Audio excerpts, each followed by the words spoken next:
আমি 4টি বিষয়ের কথা বলবো যেগুলো রমজানে হয়তো কম বেশি আপনি করেছেন আল্লাহর তৌফিকে। সেই 4টি আমলকে আপনি যদি রমজানের পরেও ধরে রাখতে পারেন, আমি আল্লাহর কাছে বিশ্বাস করি, আল্লাহর কাছে আমার সুধারণা যে আল্লাহ তাআলা আপনার রমজানকে সাকসেস করেছেন, আল্লাহ আপনার রমজানকে কবুল করেছেন, কারণ আপনাকে আল্লাহ আবারও ইবাদতের তৌফিক দিয়েছেন।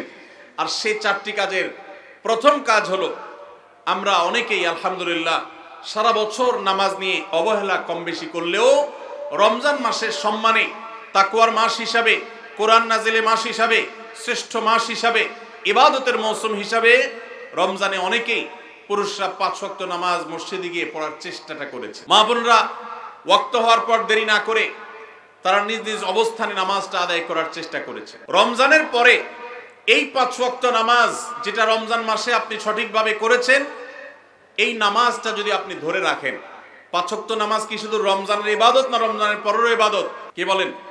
5 ওয়াক্ত নামাজ কি শুধু রমজানের ইবাদত? রমজানের পরেরও ইবাদত, পালনীয়। অতএব 5 ওয়াক্ত নামাজ যদি আপনি রমজানের পরে ধরে রাখতে পারেন, আপনার জান জীবন যেতে পারে, অনেক লস হয়ে যেতে পারে, কিন্তু ওয়াক্ত চলে যাবে আর আপনি নামাজ পড়বেন না। ইমানদারের দ্বারা এটা কল্পনা করা যায় না। কোন মুসলমানের জন্য এটা কল্পনা করা যায় না যে তিনি নামাজের ওয়াক্ত চলে যাবেন আর অবলীলায় তিনি অন্য কোনো কাজে ব্যস্ত থাকবেন। অসম্ভব। এর সাথে ইমানের সাংঘর্ষিকতা এই লেভেলের যে ওমর ইবনুল খাত্তাব রাদিয়াল্লাহু তাআলা বলেছেন, লা হাজ্জা ফিল ইসলাম লিমান তারাকাস সালাহ। যে ব্যক্তি ইচ্ছাকৃতভাবে নামাজ ছেড়ে দেয়, নামাজ ত্যাগ করে, অন্য কাজে মগ্ন থাকে, ওয়াক্ত চলে যায়, ইসলামে তার কোনো হিস্সা নাই, কোনো অংশ নাই, কোনো ভাগ নাই।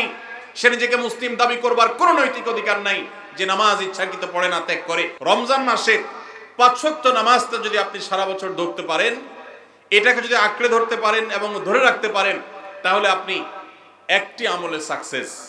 নাম্বার 2, রমজান মাসে আমরা অনেকেই আল্লাহর দেয়া তৌফিকে গুনাহ এবং পাপাচারের কাছ থেকে বেঁচে থাকার চেষ্টা করেছি। চোখের জিনা, কানের গুনাহ, হাত দ্বারা কৃত অপরাধ, নানাবিধ অপরাধ থেকে আমরা বেঁচে থাকার চেষ্টা করেছি। আল্লাহ তৌফিক দিয়েছেন। কেন?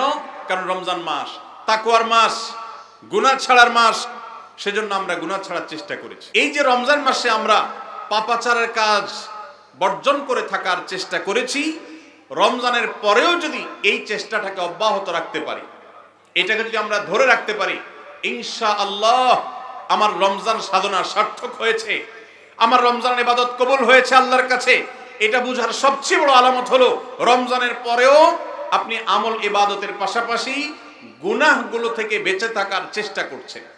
আপনি কোনো পাপের কাজ করতে যাচ্ছেন, মোবাইলে কোনো হারাম ভিডিও দেখতে যাচ্ছেন, হারাম কোনো বিষয় আপনি লিপ্ত হতে যাচ্ছেন, সাথে সাথে আপনার যদি আল্লাহর কথা স্মরণ হয় আর আপনি ওই হারাম থেকে নিজেকে বাঁচিয়ে রাখতে পারেন, তাহলে আপনার রমজান সাধনা সার্থক। আপনি আর কিছু না পারেন, রমজানের এই 2টি কাজ, প্রথমত 5 ওয়াক্ত নামাজ, দ্বিতীয়ত হলো যেই কোনো পাপাচার থেকে বেঁচে থাকা, এই 2টা যদি করতে পারেন তাহলে অনেকাংশেই আপনার রমজান সফল এবং সার্থক ইনশাআল্লাহ।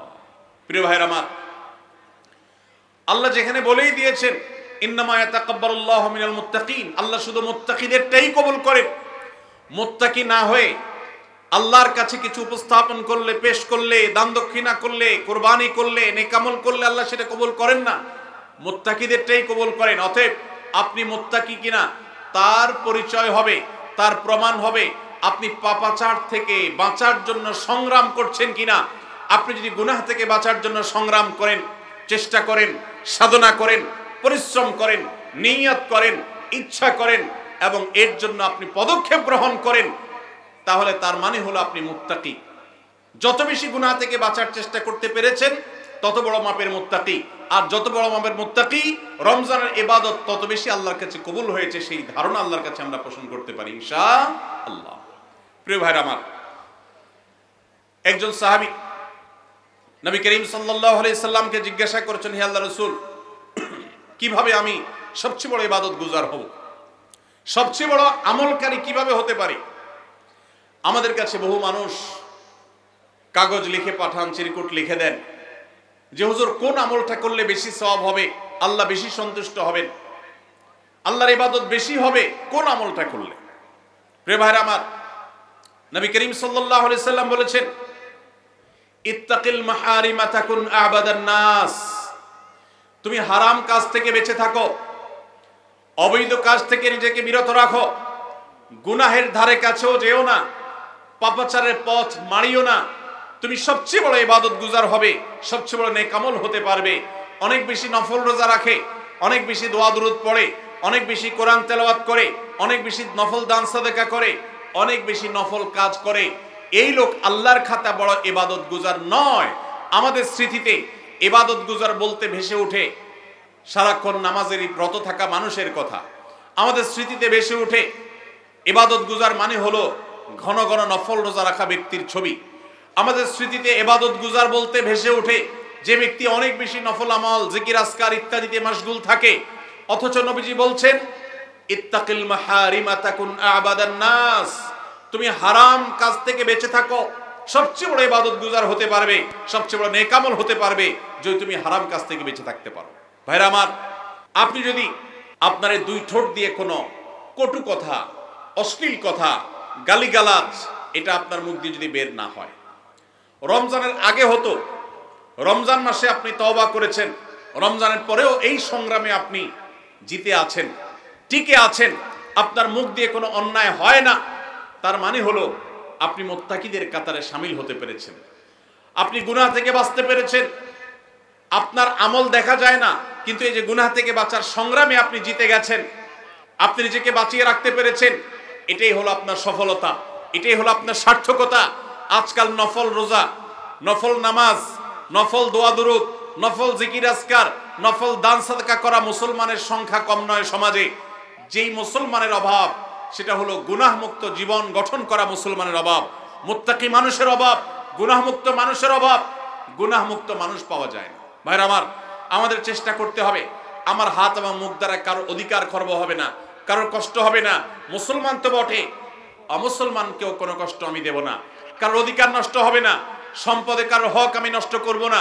আমি ওয়াজ মাহফিল শুনলাম, দিন কি দিন শুনলাম, ঘন্টাকে ঘন্টা শুনলাম, শুনতে শুনতে আমি কেঁদে দিলাম। 2 পয়সার কোনো ভ্যালু নাই যদি আমি দোকানদারি করতে গিয়ে কাস্টমারের সাথে 2 নাম্বারি করি, কাস্টমার হয়ে দোকানদারের সাথে 2 নাম্বারি করি, জমির আইল ঠেলাঠেলি করি, আরেকজনের ফসল আমি নিজে তুলে নিয়ে আসি, অন্যায়ভাবে কারোর হক নষ্ট করি, কথা দিয়ে কাউকে কষ্ট দেই, আচরণ দিয়ে কাউকে কষ্ট দেই, কারোর কোনো অধিকার নষ্ট করি, কারোর গীবত শিকায়েত করি, কারোর পেছনে তার সমালোচনা করি, কাউকে নিয়ে ব্যঙ্গ বিদ্রুপ করি, কাউকে আমরা ব্যঙ্গ নামে ডাকি, ফেসবুকে, সোশ্যাল মিডিয়াতে অথবা অফলাইনে অনলাইনে যেই কোনো সেক্টরে, যেই কোনো জায়গাতে, যেই কোনো প্ল্যাটফর্মে এ ধরনের গুনাহের কাজে যদি আপনি লিপ্ত থাকেন, তো আপনার এই শত শত মাহফিল, হাজারো মাহফিল শোনা, মাহফিলে আসা, এটার কোনো মানে হতে পারে না। আল্লাহ আমাদের সবাইকে রমজান মাসে গুনাহ থেকে বাঁচার যে চেষ্টাটুকু আমরা করতাম, রমজানের পরেও সেটাকে আমাদের ধরে রাখার তৌফিক দান করুন। রমজানের পরে গুনাহ থেকে বাঁচার চেষ্টা করব তো ইনশাআল্লাহ। অনেক ভাইরা আছেন অনেক হারাম কাজ করেন নাই, কেন? রমজান মাস, কিন্তু এখন আবার সেটা শুরু করে দিয়েছেন। এর মানে হলো আপনার রমজানের ইবাদত কবুল হওয়ার সম্ভাবনা ক্ষীণ। নিশ্চিত তো বলা যাবে না, তবে প্রবল সুধারণা করা যায়, সম্ভাবনা অনেক প্রবল যদি আপনার সেই রমজানের আমলগুলোকে আপনি এখন ধরে রাখতে পারেন। অন্য সব না পারেন, অন্তত আমি 4টা আমলের কথা বলেছি, 5 ওয়াক্ত নামাজ আর সকল প্রকার গুনাহ এটা থেকে বিরত থাকা, আর 3 নম্বর হলো কোরআনে কারীমের তিলাওয়াত। অনেকে আমরা আলহামদুলিল্লাহ কোরআন তেলাওয়াত করেছি রমজানে, কারণ রমজান মাস কোরআন নাজিলের মাস। আমাদের সালাফ পূর্বসূরীরা রমজান মাসে কোরআন হাত থেকে রাখতেন না। আমরা অনেকেই নিজে কোরআন খতম দিয়েছি, যারা খতম দিতে পারেন না একটু হলো তেলাওয়াত করেছেন, তারাবিতে হাফেজ সাহেবের কাছ থেকে তেলাওয়াত শুনেছেন, কোনো না কোনো ভাবে কোরআনের সান্নিধ্যে এসেছেন। দুর্ভাগ্যজনক বাস্তবতা, রমজান চলে যাওয়ার সাথে সাথে আমাদের কোরআনের সাথে সম্পর্ক শেষ হয়ে গেছে। ঠিক না ঠিক? বহু মানুষ আছে কোরআন স্পর্শ করে না। দিনের ভিতরে 2-4 ঘন্টা, 5 ঘন্টা, 6 ঘন্টা সময় পর্যন্ত অনেকে সোশ্যাল মিডিয়াতে ডুবে থাকেন, মোবাইলে ডুবে থাকেন। সারাদিন কোরআনকে স্পর্শ করার জন্য 5টা মিনিট সময় বের হয় না, ঘন্টাকে ঘন্টা কোরআনের পরিবর্তে মোবাইল ফোনকে স্পর্শ করার সময় আমাদের হয়। মনে রাখবেন, আপনার রমজানের আমল ইবাদত সার্থক হবে, সফল হবে, কবুল হওয়ার সম্ভাবনা জোরালো হবে যদি রমজানে যে কোরআন আপনি প্রতিদিন 2-4 পারা তেলাওয়াত করেছেন, এখন 2-4 পারা না পারেন 2-4 পৃষ্ঠা হলেও পড়েন, কিন্তু আপনার দিনের একটা সময় অবশ্যই বরাদ্দ থাকা উচিত কোরআনের জন্য। আজ আমরা দেখতে পাচ্ছি পৃথিবীর পূর্ব থেকে পশ্চিম, উত্তর থেকে দক্ষিণ, চতুর্পাশে আমরা যে হাহাকার দেখতে পাচ্ছি, লাঞ্ছনা দেখতে পাচ্ছি, অপমান দেখতে পাচ্ছি, পরাজয়ের গ্লানি দেখতে পাচ্ছি। মুসলমানদের দুরবস্থার অন্যতম প্রধান কারণ হলো আজ মুসলমান কোরআন থেকে দূরে সরে গেছে। নবী করিম সাল্লাল্লাহু আলাইহি সাল্লাম বলেছেন, ইন্নাল্লাহা ইয়ারফাউ বিহাদাল কিতাবি আকওয়ামা ওয়া ইয়াদাউ বিহি আখারিন। আল্লাহ রাব্বুল আলামিন এই কোরআনের মাধ্যমে বহু জাতির মর্যাদাকে আকাশে তুলবেন। আবার এই কোরআনের প্রতি অবহেলার কারণে, অবজ্ঞার কারণে, কোরআনকে ছেড়ে দেওয়ার কারণে, কোরআন থেকে দূরে থাকার কারণে, কোরআনকে পরিহার করবার কারণে বহু জাতিকে আল্লাহ তাআলা অপমানিত করবেন, অপদস্থ করবেন, তাদেরকে আকাশ থেকে পাতালে নামিয়ে ছাড়বেন। সেই দুর্ভাগ্যজনক বাস্তবতা আজ আমরা প্রত্যক্ষ করছি।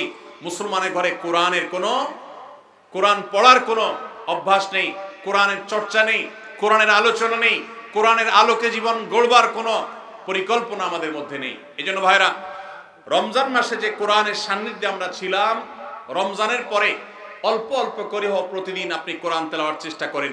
1 পৃষ্ঠা 2 পৃষ্ঠা হলে তেলাওয়াত করার চেষ্টা করেন, অর্থ সহ বুঝে পড়ার চেষ্টা করেন। এটা যদি করতে পারেন আপনার রমজান সাধনা সার্থক ইনশাআল্লাহ। চেষ্টা করব তো কোরআন তেলাওয়াত করার। আল্লাহ রাব্বুল আলামিন এই কোরআনকে এমন এক গাইড বুক করেছেন। কোরআনের সবচেয়ে বড় মিরাকল হলো কোরআনকে যে যত বেশি আঁকড়ে ধরতে পারবে দুনিয়াতে আল্লাহ তাআলা তাকে তত বেশি সম্মানিত করবেন। ইসলামের ইতিহাসের সোনালী যুগের যারা স্বর্ণ মানব ছিলেন, সেই খুলাফায়ে রাশেদা, তাদের পরবর্তী যুগের যে সোনালী ইতিহাস ছিল, যখন বিশ্ব মুসলমানের পদতলে ছিল, মুসলমান যখন বিশ্বের সুপার পাওয়ার ছিল, গোটা বিশ্বে মানবতা তার সর্বোচ্চ শিখরে যখন আসীন হতে পেরেছে, মানবতা সবচেয়ে বেশি যখন প্রতিষ্ঠিত হয়েছে, যখন মুসলিম নয় শুধু অমুসলিমরাও সবচেয়ে সুখে শান্তিতে পৃথিবীতে বসবাস করতে পেরেছে, কারণ অধিকার খর্ব করা হয় নাই, অধিকার আদায়ের মতো আজকের পৃথিবীতে যে নাটক চলমান আছে সেই নাটক তখন হয়নি।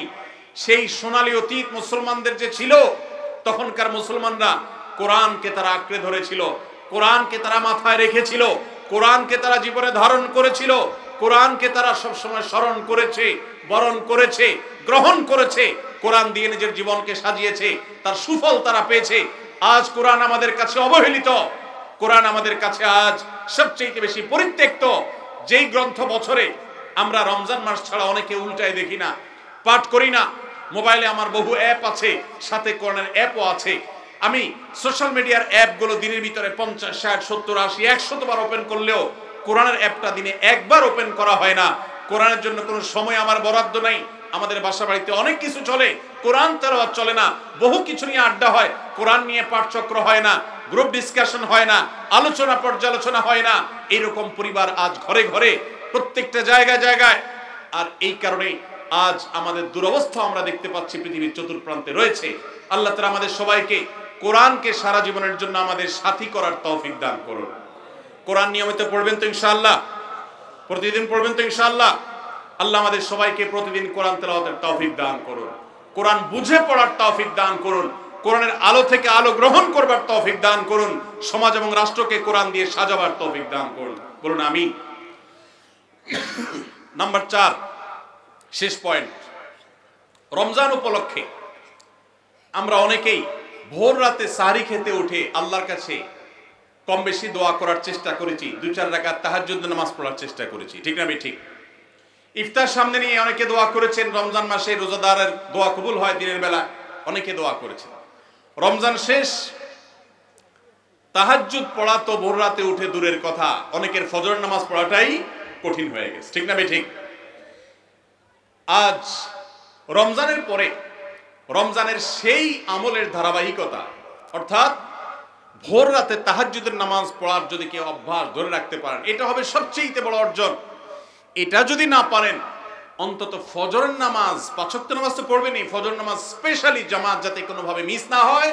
আর দিন এবং রাত 24 ঘন্টার কোনো একটা সময় আল্লাহর কাছে দুহাত তুলে দোয়া করার অভ্যাস গড়ে তুলবেন। চেষ্টা করবেন তো ইনশাআল্লাহ? কয়েকটা সময়ের দোয়া আল্লাহর কাছে করলে সেটা বিফলে যায় না। এর ভিতরে একটা হলো ভোর রাতের দোয়া। আরেকটা হলো 5 ওয়াক্ত নামাজের পরের দোয়া। আরেকটা দোয়া কবুলের সময় আছে শুক্রবারে। কোন সময় হাদিস এটা ফিক্স করা হয় নাই, তবে হাদিস বিশ্লেষকগণ অনেকেই বলেছেন সেই সময়টা হলো জুমার দিন আসরের পরের সময়। জুমার দিন আসরের পরে সূর্য ডুবার আগ পর্যন্ত আল্লাহর কাছে যদি দোয়ায় মাশগুল থাকেন, বাসা বাড়িতে আছেন, কর্মস্থলে আছেন, রাস্তাঘাটে আছেন, যেখানে যে অবস্থায় আছেন, জুমার দিন শুক্রবার বাদ আসর সূর্য ডুবার আগ পর্যন্ত দোয়া কবুলের মোক্ষম একটা সময়, অসাধ্য সাধন করবার সময়, একেবারে অসম্ভবকে সম্ভব করার সময়, আল্লাহর কাছ থেকে সবকিছু নিজের করার সময়। এই জন্য এই সময়গুলো আমরা মিস করব না। তো রমজান মাসের দোয়ার অভ্যাসটা যদি রমজানের পরে আপনি ধরে রাখতে পারেন, ব্যাস এনাফ। 5 ওয়াক্ত নামাজ, সকল প্রকার হারাম পাপাচার বর্জন, কোরআনে কারীমের তেলাওয়াত অল্প অল্প করে হলেও প্রতিদিন একটা সময় ফিক্স করে যে এই সময় কোরআন তেলাওয়াত ছাড়া কিছু করব না। ঘুম থেকে উঠে প্রথম কাজ হবে ওযু করে আমি কোরআন তেলাওয়াত করব, ফজর নামাজের পরে একটু পড়ব। আর 4 নম্বর হলো দিন এবং রাতের কোন একটা সময় আল্লাহর কাছে দোয়া করার অভ্যাস করব। অনেক লোক আছি আমরা যে 24 ঘন্টার ভিতরে সপ্তাহে সপ্তাহ, মাসকে মাস চলে যায়। অনেক নিয়মিত নামাজি মানুষ আছেন, অনেক দাড়িওয়ালা মানুষ আছেন, এমনকি অনেক মাদ্রাসার ছাত্র, এমনকি আলেমও আছেন। মাসকে মাস চলে যায়, আল্লাহর কাছে হাত তুলে একটু চোখের পানি ফেলে শেষ কবে দোয়া করেছি বলতে পারবো না। এর চাইতে বড় হতভাগা আর কেউ হতে পারে না। এই জন্য রমজান মাসের দোয়ার আমলটা, রমজানে হয়তো আপনি দিনে 4 বার 5 বার করেছেন, রমজানের পরে একবার করেন। রমজানে হয়তো 10 মিনিট 15 মিনিট 20 মিনিট ধরে দোয়া করেছেন, রমজানের পরে অন্তত 2 মিনিট ধরে দোয়া করেন। এই 4টা কাজ, 5 ওয়াক্ত নামাজ, সকল পাপাচার বর্জন, কোরআনে কারীমের তিলাওয়াত, আর দিন এবং রাতের কোন একটা সময় আল্লাহর কাছে দোয়ায় মাশগুল হওয়া, এই 4টা কাজ রমজানের, এগুলো যদি আপনি ধরে রাখতে পারেন তো ইনশাআল্লাহ আপনার রমজান সাধনা, আপনার রমজান ইবাদত বন্দেগী আল্লাহর কাছে কবুল হয়েছে। আল্লাহ আপনাকে মুত্তাকি হওয়ার তৌফিক দিয়েছেন, মুত্তাকিদেরটাই আল্লাহ কবুল করেন। অতএব আপনার রমজান ইবাদত এবং সাধনা কবুল হয়েছে, সার্থক হয়েছে, সেই সুধারণা আপনি পোষণ করতে পারেন। সবাই চেষ্টা করবো তো ইনশাআল্লাহ। আল্লাহ আমাদের সবাইকে সেই তৌফিক দান করুন। রমজান মাসের আমল এবং ইবাদত আবার রমজান আসবে, সেই জন্য তোলা না রেখে এখনো, অর্থাৎ রমজান পরবর্তী সময় আমরা করার চেষ্টা করবো ইনশাআল্লাহ। এটাই হলো পুরো আলোচনার সামারি। সবাই চেষ্টা করবো তো ইনশাআল্লাহ। আল্লাহ আমাদের সবাইকে তৌফিক দান করুন। আস-সুন্নাহ ফাউন্ডেশন, উম্মার স্বার্থে সুন্নাহর সাথে।